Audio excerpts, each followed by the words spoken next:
Assalamualaikum warahmatullahi wabarakatuh. Nama saya Siti Aisyah binti Muhammad Sani daripada kelas DPHU 6C akan memulakan huraian perbincangan tajuk ini. Islam merupakan agama yang membuka ruang manfaat dan menutup ruang kemudaratan kepada manusia. Sebab itu, kalau kita tengok di dalam Al-Quran dengan Al-Sunnah, kita akan dapati bahawa hukum hakam syariah cenderung kepada perkara yang mengharamkan sesuatu yang boleh membawa kemudaratan kepada manusia. Ad-darurah yazal yang bermaksud kemudaratan dihilangkan atau dihindarkan merupakan kaedah keempat dalam qawaid fikihiyah yang akan kami terangkan pada hari ini. Maksud darar di sini ialah sesuatu perkara yang boleh membawa kepada keburukan kepada manusia.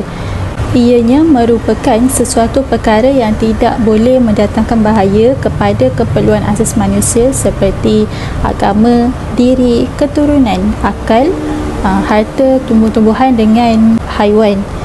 Saya akan bagi contoh yang boleh kita ambil pada masa kini, iaitu situasi COVID-19 yang mana semua masjid ditutup sehingga keadaan menjadi lebih baik dan jangkitan COVID-19 ini dapat dikawal. Perkara ini bermaksud bahawa kalau berlaku kemudaratan yang berleluasa, maka langkah-langkah pencegahan perlulah kita ambil dan perlulah kita atasi untuk memastikan nyawa dan kesihatan individu tersebut dapat dipelihara. Baginda Rasulullah SAW bersabda yang bermaksud, apabila kamu mendengarnya, iaitu wabak di sesuatu tempat, maka janganlah kamu pergi ke tempat tersebut, dan apabila ianya berlaku di tempat kamu, maka janganlah kamu keluar darinya. Hadis riwayat Imam Muslim.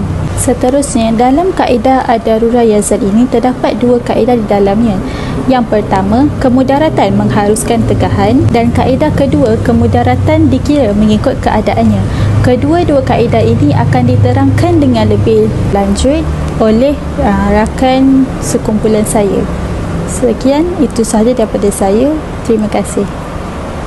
Assalamualaikum warahmatullahi wabarakatuh. Nama saya Puteri Nisha Syamira binti Muhammad Nazir daripada kelas DPHU 6E. Okey, saya akan menerangkan tentang hadis. Hadis yang terdapat ialah la darar wala dirar, yang maksudnya adalah tidak mudarat dan tidak memudaratkan. Kalau nak tahu, darar artinya melakukan kerosakan terhadap orang lain, sedangkan dirar artinya bertindak balas melakukan kemudaratan yang sama dengan kemudaratan terhadapnya. Maknanya, tidak harus bagi seseorang melakukan kemudaratan terhadap seseorang yang lain, sama ada memulakannya atau membalasnya. Jadi, hadis ini merupakan sebuah hadis yang masyhur serta menunjukkan bahawa Islam menafikan sebarang bentuk kemudaratan dan membalas kemudaratan kepada orang lain. Jadi, itu sahaja daripada saya. Saya beri kepada pembentang seterusnya. Sekian, terima kasih. Hai, Assalamualaikum warahmatullahi wabarakatuh. Nama saya Nuri Madiha binti Muhammad dan saya akan menerangkan mengenai kaedah satu, iaitu kemudaratan yang lebih besar ataupun lebih berat dihilangkan dengan kemudaratan yang lebih ringan. Ia membawa maksud di mana apabila berlakunya dua kemudaratan ataupun perkara yang berbahaya yang dilakukan dalam satu masa ataupun dalam satu situasi, maka jalan penyelesaiannya ialah kemudaratan yang lebih berat seharusnya dihilangkan dengan kemudaratan yang lebih ringan, atau boleh diperhatikan yang mana lebih berat mendatangkan bahaya, kemudian dilaksanakan yang lebih kecil bahayanya dan dihindari yang lebih besar yang mendatangkan kemudaratan. Sebagai contoh pecahan kaedah ini ialah memenjarakan seorang suami ataupun bapa yang enggan memberi nafkah terhadap isteri dan anak-anak.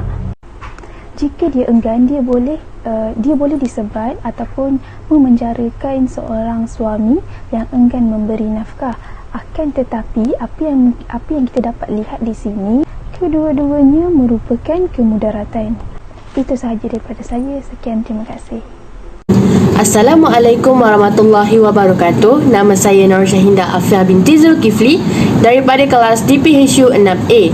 Pada hari ini saya akan menerangkan sedikit tentang kaedah yang kedua, iaitu kemudaratan dikira mengikut keadaannya.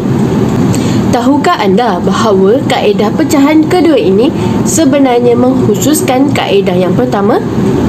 Maksudnya di sini, keharusan perkara haram itu ada tempohnya dan bukan untuk selamanya.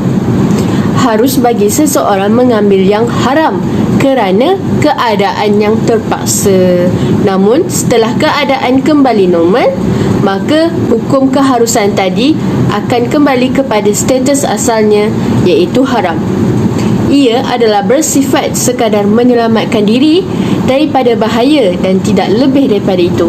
Sebagai contoh yang kita boleh lihat ialah orang yang berada dalam keadaan darurat tidak harus memakan bangkai kecuali sekadar menahan kebulurannya sahaja. Seterusnya, contoh yang kedua ialah doktor yang merawat perempuan sah dikahwini, perempuan ajnabiyah yang mengalami kesakitan hanya diharuskan melihat anggota yang sakit. Sekian, terima kasih daripada saya. Nama Anis Mursyida binti Jamaluddin dari kelas DPHU 6A. Okey, baiklah. Tajuk yang terakhir ataupun poin yang terakhir di dalam kumpulan kami iaitu penutup ataupun kesimpulan di bawah tajuk kaedah fiqh yang keempat, ad-darar yuzal. Okey, dapat disimpulkan kaedah yang keempat ini, kaedah fiqh yang keempat ini adalah satu kaedah di mana digunakan untuk menjaga kemaslahatan manusia, kemaslahatan individu khusus ataupun masyarakat am.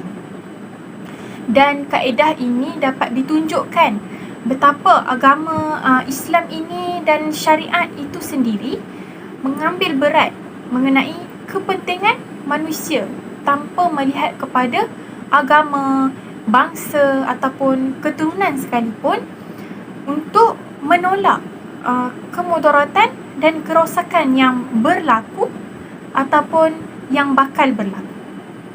Dan juga dalam kaedah yang keempat ini, hukum yang telah diputuskan oleh syarak sebenarnya tidak lain dan tidak bukan hanyalah untuk mengelakkan daripada berlakunya mudarat yang menjadi yang dapat kita lihat menjadi salah satulah tujuan utama mengapa syariat Islam ini didatangkan oleh Allah Subhanahu Wa Taala ke atas muka bumi ini. Dan juga agama Islam itu sendiri adalah agama yang paling Allah redha sehinggalah hari kiamat, dan tidak akan ada agama selepas ini yang akan menggantikan agama Islam itu sendiri, di mana sifat agama Islam itu adalah syumul. Syumul itu apa? Adalah menyeluruh. Sekian, Assalamualaikum warahmatullahi wabarakatuh.